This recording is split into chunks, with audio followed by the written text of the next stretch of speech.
Huyu mwamba anaitwa Alex na hao unaona wanakuja kumkumbatia ni mabinti zake, anawapenda sana. Hapa wameshajiandaa kwa kuelekea shule na huyu ni mfanyakazi wao wa ndani anaitwa Janice. Janice atakuja kuwachukua muda mkitoka shule. Janice, ikifika muda wa kutoka uende ukawachukue. Sawa boss. Baba, ukirudi nyumbani naomba uniletee ice cream na chocolate. Ice cream na chocolate? Ndiyo. Mi nataka pizza. Mi pia nataka. Sawa, nitawaletea. Usisahau baba. Situsahau wanangu, lazima niwaletee. Sawa baba, siku njema na kwenu pia, lakini hakikisheni mnaenda shule. Sawa baba. Kisha wakaenda kunywa chai ili wakimaliza waelekee shule. Usiku umefika. Wakati hawa mabinti wanaendelea kujisomea, baba yao karudi nyumbani na vitu walivyoagizwa na wanaye. Walifurahi sana. Tusio wakishua tujuane hapa. Ngoja nikutambulishe majina ya hawa mabinti. Huyu anayeonekana bonge kavaa pensi ya rangi ya carrot anaitwa Amira. Huyo wa katikati ambaye ni last born anaitwa Audrey, na huyo bonge kiasi alovaa t-shirt la kijani anaitwa Avana. Leo asubuhi Alex anapokea simu yenye namba ngeni. Samahani, nani mwenzangu? Sura ikabadilika ghafla. Hapana, msifanye hivyo.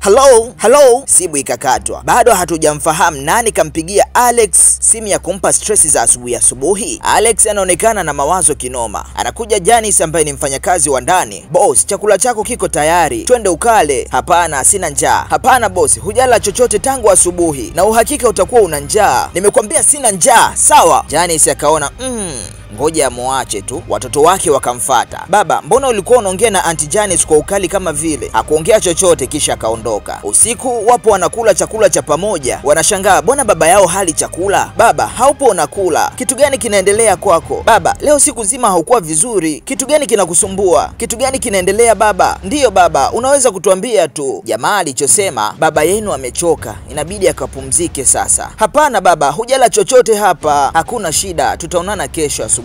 Jamaa anaondoka. Mabinti na wenyewe wakakosa hamu ya kula, kwa hiyo wakaacha kula. Asubuhi imefika, akampigia simu dada yake ambaye aliyopo kijijini. Anaitwa Dora. Dada, naomba tuongee kitu. Hapa tunapoongea nimepoteza kila kitu. Yaani mali zangu zote muda si mrefu zinakuja chukuliwa na benki. Maana nilikopa mkopo mkubwa kwa ajili ya kampuni yangu, lakini nikachelewa kurudisha. Sasa ninaomba niwalete watoto wangu kwako kwa muda huu ambao sina chochote, na mimi nitabaki huku mjini kuendelea kujitafuta. Nikisha kaa sawa kwenye biashara zangu, mimi nitakuja kuwachukua. Usijali mdogo wangu, wewe ni ndugu yangu. Walete hao watoto. Kisha ukikaa sawa utakuja kuwachukua wanao. Asante dada.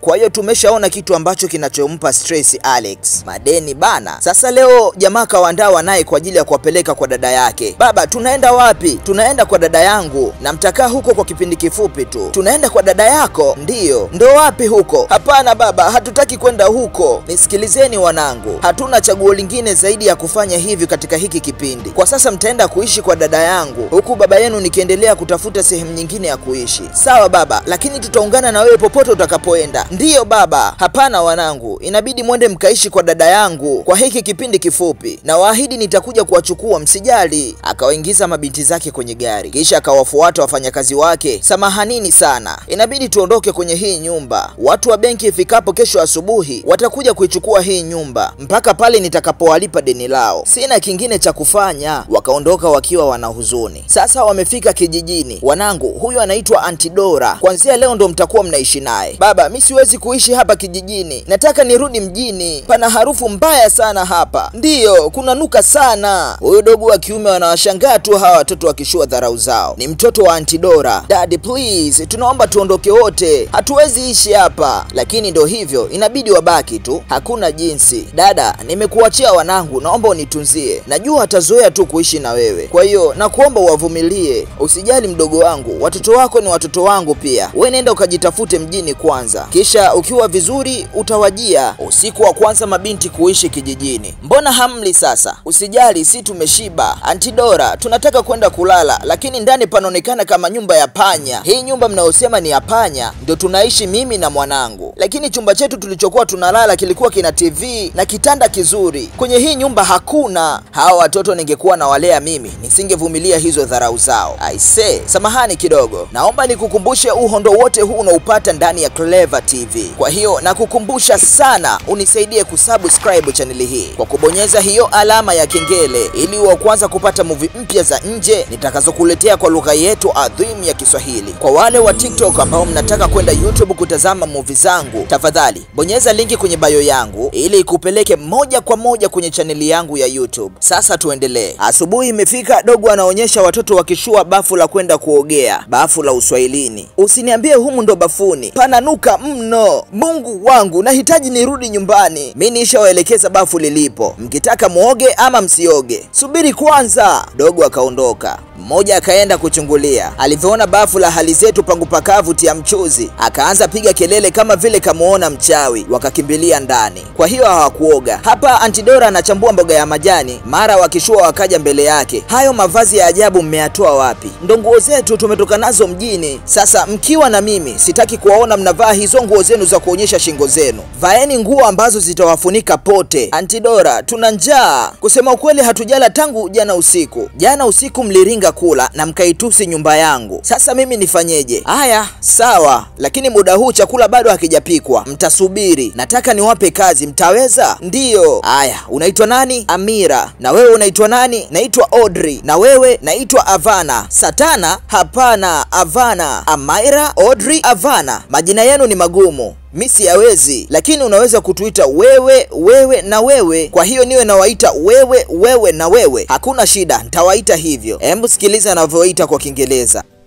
Ew. Go wash plate.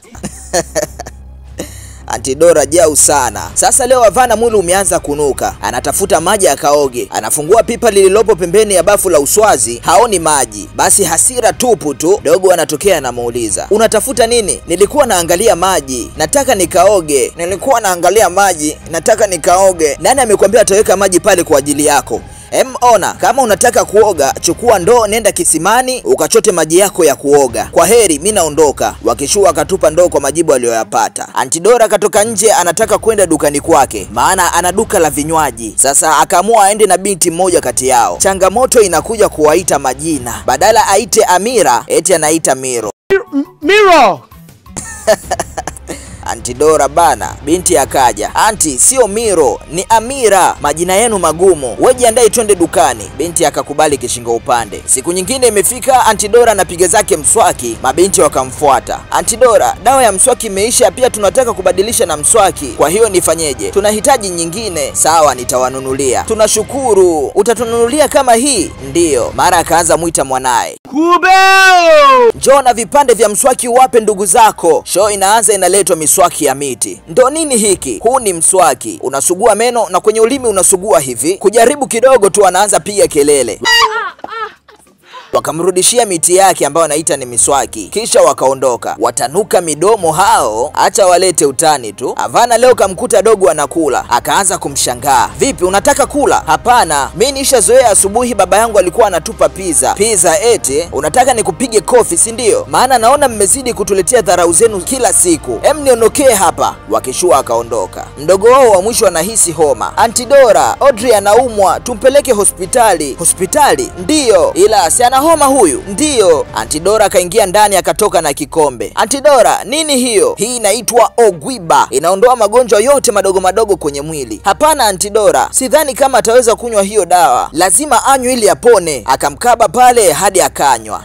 Baada ya muda kidogo, mbona alikaa sawa na kachangamka kama vile alikuwa haumwi. Hii ni sehemu ya kwanza ya movie hii ambayo inaitwa The Three Lazy Sisters in the Village. Usiache kufuatilia sehemu ya pili, na ili upate sehemu ya pili kwa urahisi, naomba usubscribe chaneli hii kwa kubonyeza hiyo alama ya kengele. Naitwa Clever na hii ni Clever TV.